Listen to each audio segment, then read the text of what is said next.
It's easy for you to attract mediocre strategy talent. It's hard to attract actually talented strategists. The problem is the great strategists don't usually have your company on their radar. In every market, there is going to be another company that can pay strategists more money, or from the outside, they look more attractive than where you work. Better clients, better work, better people, better awards, or a better track record. Bad strategy leaders accept mediocre strategy talent as their fate. They end up damaging their department's reputation even more than if they had just hired no one.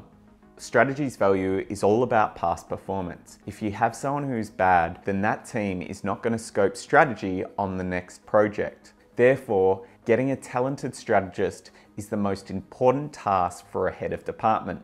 This is based on my experience at BBDO, where I grew the department from 4 to 17 strategists, getting my unfair share of the most talented strategist in New York. Even though the agency had a reputation of being a big old school advertising agency who didn't value strategy.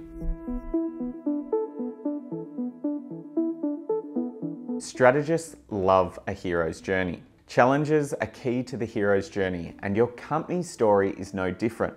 You actually have an opportunity to turn what you see as your weakness at trying to attract talent into an advantage. At BBDO, I love the fact that we were seen as a big and old company. That was a great challenge to help it turn around and be an innovative company. My department was going to be an essential role to this challenge. So anyone joining the team knew we had this big, hairy challenge in mind, and we could point to small breakthroughs we were having.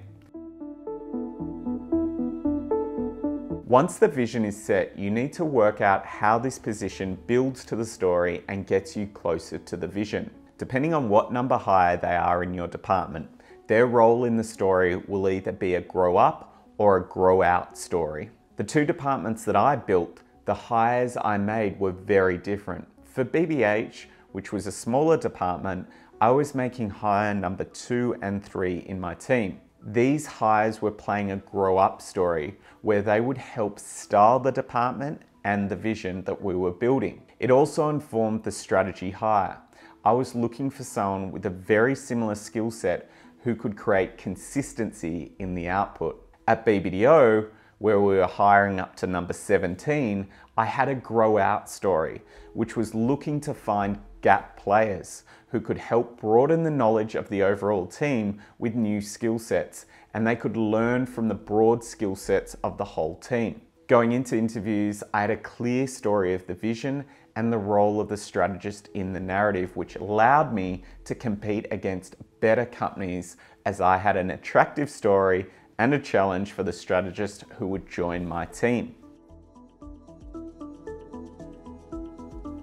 Sometimes talented strategists can become bad strategists if they don't fit your company's style of strategy. You need to be brutally honest with how strategy is created at your company. This will inform the type of candidates you need. I've seen talented strategists turn bad because they were put in the wrong company. So for the two departments that I ran, the role of strategy was very different. In the other company, the role strategy was shared with creatives. You really were in service of the creative department.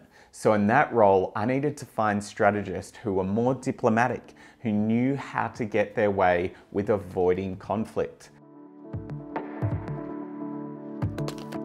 Having this clear story and knowing what type of strategy fits into the narrative is key to attracting the best talent.